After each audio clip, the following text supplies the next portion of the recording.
Hello everyone. Welcome to my 5 good things about Polarized. These are 5 things that I believe were very well done and very put together, and they added to the overall episode very well. Number 1, the photos. The photo hunting in this one was very elaborate, good.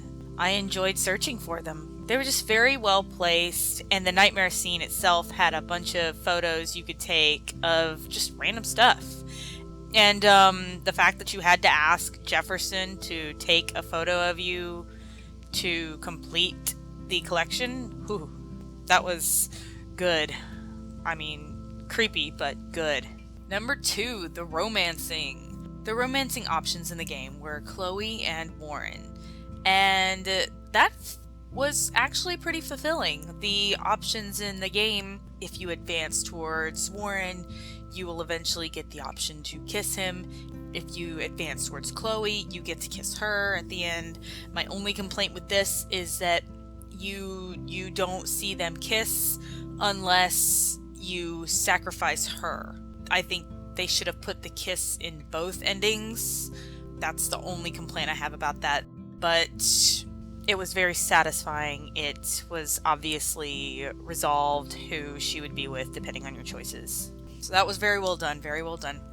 Number 3, the diner scene where you run around the street saving people if you want. You get to stop a fire, and it's just, that was very good scene. There was a lot to do. It felt like I was playing Life is Strange again after so long of just, the first part of the game is very linear. It felt like I was watching a movie with minimal interaction, minimal things to do, and you don't have very many choices or you can't explore. It didn't feel like I was playing the game more as guiding the movie. So it was refreshing to get back to actually playing the game in the diner scene. And there were pictures there, which made it better. Number 4, the nightmare scene. I could go on and on about the nightmare scene. In fact, I make a whole video about just the nightmare scene. So I'm not going to get completely into it. Instead, I'm going to say that it was well done. The metaphors, the Easter eggs, the dialogue, the creepiness of it. You can't deny that some of these scenes are just super creepy, and they're the right amount of creepy because it's a nightmare. It had good puzzles, it had good dialogue, and the settings were also good. It was well done in those ways. And it had photos. Plus, the bottle things were pretty damn funny. Number 5, the ending. More specifically, the Arcadia Bay ending. Yes, I'm sure you've heard my rant about how I disliked the ending. But honestly, I'm torn. Because although it was very cliche, it wasn't necessarily bad. They have been foreshadowing this ending since the beginning, since episode 1.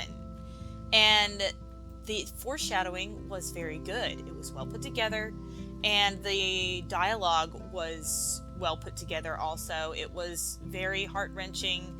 It was very emotional, and the fact that Chloe chose this ending made it easier for Max, made it easier for us, and made the whole thing worth it. Also, I'm glad that they gave us a choice of endings. I'm glad they didn't just spoon feed us one linear ending to the whole game. They actually gave us a choice. You know, how did your relationship with Chloe and what you chose affect you? And it turns out during the first week, it was split half and half. Half the people sacrificed Arcadia Bay and half the people sacrificed Chloe. So we can see that people were moved by the things that happened in this game. They were really moved by Chloe's character development, which was incredible. Her character development alone was so powerful. She went from a reckless, self-centered bitch. I don't know how anybody even liked her in the first episode, to this noble, self-sacrificing, wanting to sacrifice herself to save everyone in the town, even the people she didn't like. Her character development was amazing, and the creators said that Max was going to go through a transformation in this last episode, but I didn't see her transformation so much as I saw Chloe's transformation, because that was true butterfly of the game, was Chloe, her transformation. Someone we really grew to love because the game had such an impact on her. And that character development right there was what made the ending. If that hadn't happened, I think the ending would have suffered greatly. But anyway, that's why I think the ending was good. The funeral scene was very well done. The fact that Frank showed up, I nearly lost it right there. So this has been 5 things that I really liked about Polarized. Feel free to add your own in the comments. And if you're interested, you can see my 5 bad things Polarized did. Thanks for watching, everybody.